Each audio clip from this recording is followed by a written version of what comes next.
Maymay Entrata na trauma sa isang celebrity? What's up mga kamarites? Thank you for tuning in. Ako po muli si Josepa dito sa Josepa, anong latest na nagatid sa inyo ng mga trending topic tungkol sa inyong mga favorite celebrity update? Heto nga, ishinare nga ni Maymay Entrata sa kanyang TikTok live ang traumatized na kanyang na-experience sa isang celebrity. Pero bago natin panoorin at pag-usapan ang naturang TikTok live ni Maymay Entrata, ay magbasa muna tayo ng ilang mga komento ninyo dito sa aking mga video. Komento ni Needs.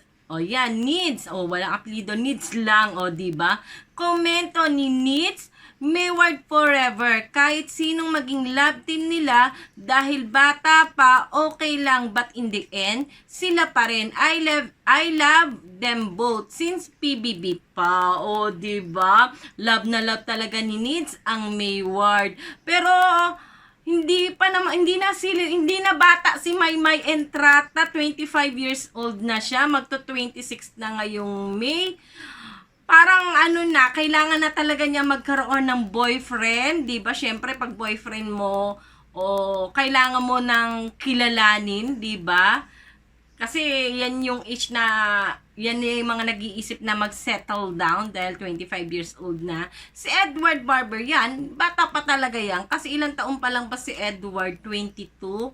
O, diba? Yan yung kailangan na talagang dapat ini-enjoy niya ang kanyang youthful, diba? Kasi si Maymay, ang babae kasi yan ang unang nagmamature, kaya nga sila yung unang nagdidibu. 18 pa lang nagdidibu na sila.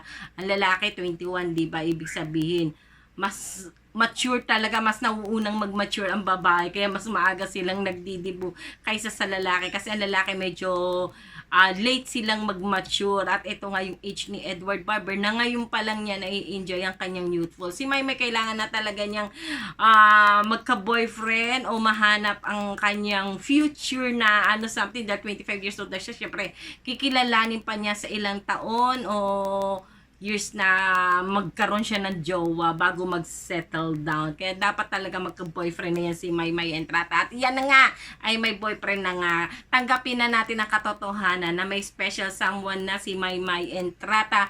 At yun ay si Aaron. Kaya move on na tayo. Basta sa pagdating sa tambalan, Mayward pa rin. Diba? Love pa rin natin ang Mayward. O, eto. Ayon naman kay CZZ and De Leon. Nako, tama ka, admin. Hayaan lang ang mga nega. Basta about Mayward, manonood pa din kami. At kahit sino pa mag-vlog sa Mayward, basta positibo, ay panoorin pa rin namin. Hashtag Mayward lang sa kalam. We love them so much, heart, prayer, diba? At si Lord na bahala. Yan siguro sinasabi ni CCZ and De Leon. No, tama nga naman, diba? Lahat tayo may choices. Kung ayaw nyo ma-stress, huwag nyo panoorin yung mga vlog o yung mga video na nagbibigay sa inyo ng stressful, diba? Ang fangirling dapat fun, hindi dapat nagbibigay yan sa inyo ng stressfulness, diba? Kaya nga tayo nagpa-fangirling para kahit papaano malibang, diba? O, salamat sa komento mo, ZZZ and De Leon. Ito, huling komento na ating papasahin. Ayon naman kay Julie Buenaflor. Ma'am, bakit si Owak? Sabi niya, nag-I love you daw sa national TV. Bakit alam niya na boyfriend ni Maymay ang sinabihang I love you? Umiiyak ako, ma'am. Gusto ko si Edward ang sabihan niya ng I love you. Oh, eto yung kanina sinasabi ko, Julian Villaflor, diba? Kasi habang umaasa tayo na sana si Edward yun, diba? Lalo lang natin sasaktan ng ating sarili, diba? Kumbaga, iba yung realidad, diba? Iba yung expectation natin, diba? Iba yung realidad sa work lang, diba? Ang may work lang yan, work. O, sige. si Edward work. O, kaya lang 'di ba? Iba yung realidad eh. Sinabi na ni Maymay Entrata na may boyfriend, na may special someone na siya, at ngayon ay talagang pinagsisigawan niya sa mga video niya sa Slay Magazine na talagang may boyfriend na siya. At si Aaron ngayon, ayan, panoorin niyo yung mga video. Tanggapin na natin. 25 years old na si Maymay Entrata. Hayaan na natin siya mag-boyfriend at mag-I love you. Total lang kanyang ina-I love youhan naman ay kanyang boyfriend. Ngayon, Julie Binaflor, kung ayaw mong masaktan, kung ayaw mong ma-stress, huwag ka na lang manood kay Uwak. Yun na lang masasabi ko sa'yo. Kasi the more na ganun talaga, realidad yan eh. Wala tayong magagawa. At least, nag-I love you si Maymay sa boyfriend niya at hindi sa boyfriend ng iba, diba? Kaya huwag mo na lang panoorin para hindi ka ma-stress, para hindi ka masaktan, Uwak. Pero support pa rin natin si Maymay Entrata, Edward Barber, at ang Mayward. Higit sa lahat ang Mayward. Kasi, ang layo na nang narating natin, di ba, ngayon ba tayo bibitaw? Eh, yung dati nga sa PBB, di ba, may I like you si Edward kay Heaven. Pero hindi tayo bumitaw, di ba? Ngayon pa ba tayo bibitaw? Pero syempre, tanggapin natin ang realidad ng buhay na si Maymay Entrata ay masaya na sa kanyang boyfriend. At suportahan na lang natin sila sa kanilang mga karir, di ba? Ganun na lang yon. Eto, balik na tayo sa latest TikTok. Sa latest TikTok live ni Maymay Entrata na ibahagi nga niya ang isang story, hindi lang pala story, ang kanyang na-experience sa isang celebrity na lubos siyang nasaktan at talaga namang kanyang iniyakan. Eto, panoorin natin ang video. Minsan nga yung mga ibang artista na, hindi ko na i-mention, pero may mga ibang artista na weirdihan sila sa akin kasi, bakit may fan na nakapasok dito? Hindi nila ako kilala. So, syempre, nung nag-rehearsal, kapag kasi mag-rehearsal ng ASAP natin to dati, hindi pa pandemya, wala talagang mga fans talaga, wala pang mga audience makapasok, wala pang mga fans na makakapasok. So, syempre, wala ko naman nakakilala yung mga ibang artista sa akin. So, ma'am, papicture po ako. Sige, papicture po ako. Ayun na nga. Sabi niya, parang, parang na-wordihan sila sa akin. Sabi ko, pero uday, may isa talaga artista na sobrang iniyakan ko talaga kasi iba pala talaga kapag sa TV, no? Parang sa TV ka sobrang perfect, diya talaga, no? Sobrang perfect, baya talaga yung mga nakikita natin sa TV. Pero pag sa personal na pala, pag sa personal, pag sa personal ganing, mapapicture ka, ay dili, wala ka to na tayo na napapicture ako. Sa personal, nakita ko yung mga artista. May artista na parang, parang iba pala siya sa personal din. Pero nung time na yun, sabihin ko sa inyo, hindi ko pa naintindihan kasi bakit may ibang artista na ganon. Kwento ko sa inyo kasi along the way po, naintindihan ko din kung bakit.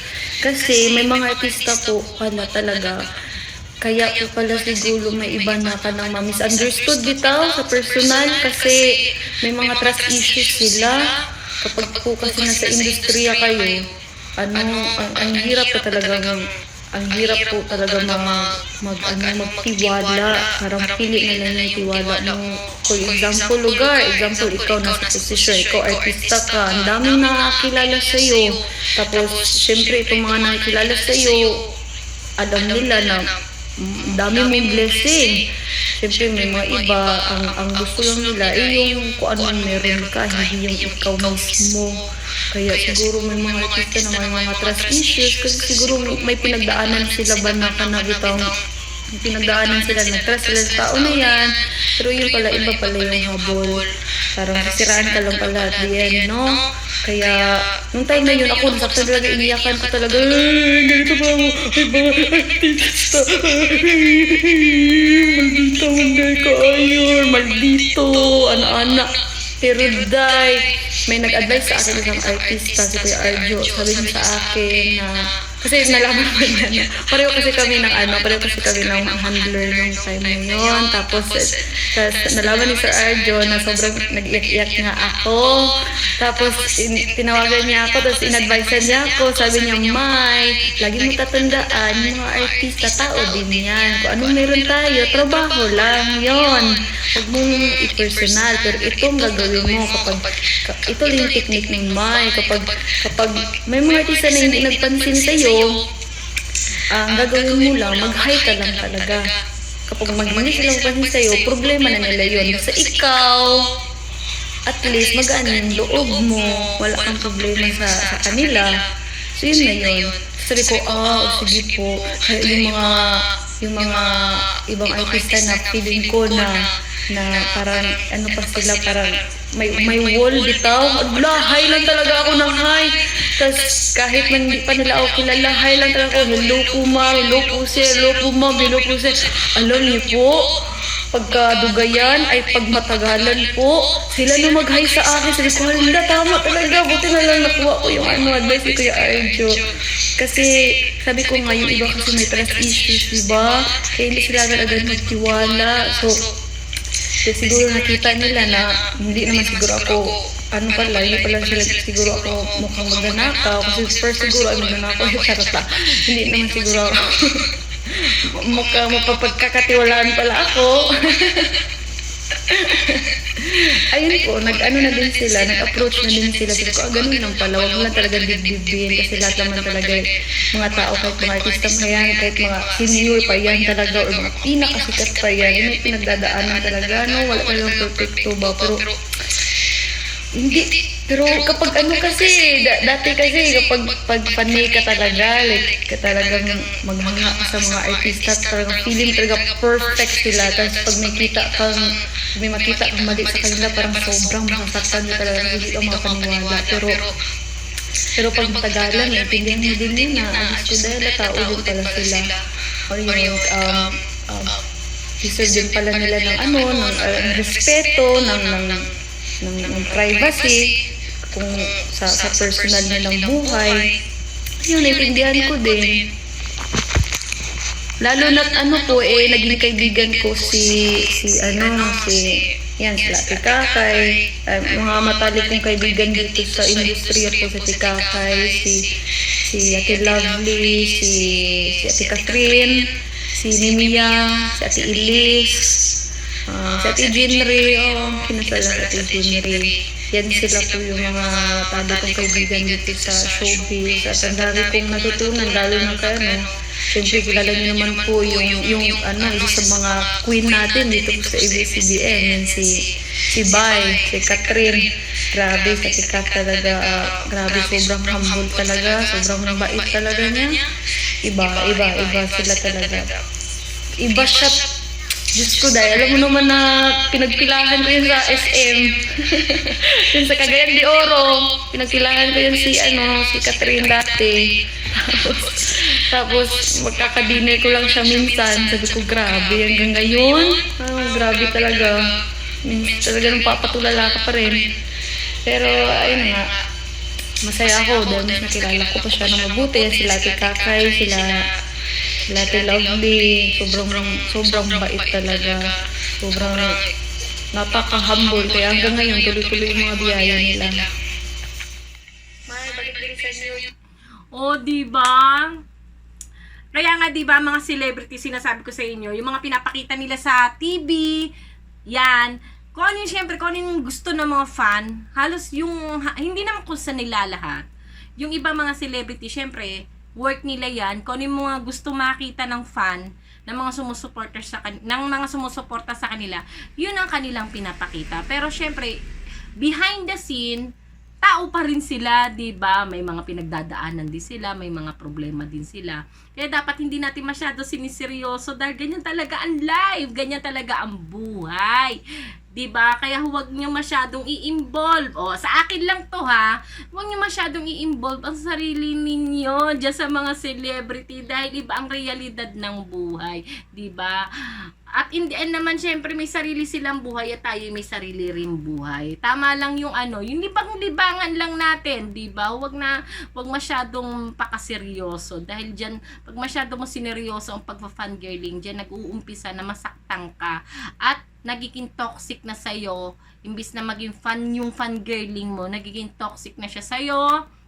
Nai-stress ka na, imbis na wala kang problema, nagkakaroon ka ng problema. Kaya dapat libangan lang yan, huwag niyo masyadong dibdibin, lalo na kung wala rin naman kayong dibdib, di ba? Char! O, di ba? Ayan, marami tayong nalaman, marami tayong dapat kapulutan ng aral sa naging story nito ni Maymay Entrata. Kaya lagi natin tandaan, ang mga lodi natin, ang mga celebrity, o kahit sino pa man, kahit mapapolitician man yan, in the end of the day, tao pa rin po sila, hindi po sila santo. 'Di ba? Ang santo nga, 'di ba? Mga santo nga, mga saint, nagkakamali. Tayo pa kayang mga normal na tao, 'di ba? Kaya huwag masyado mataas ang expectation dahil mga tao rin po silang napapagod, nasasaktan, o 'di ba?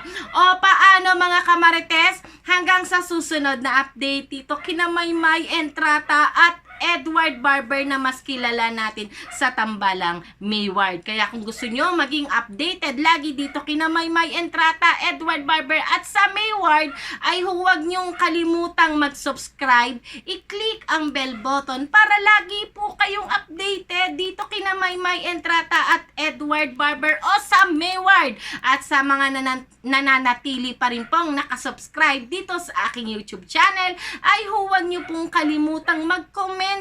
Ayan, magkomento po kayo at ating babasahin at pag-uusapan yan sa aking mga susunod na video. O, paano mga kamarites? Ako po muli si Josepa. Hanggang sa muli. Paalam!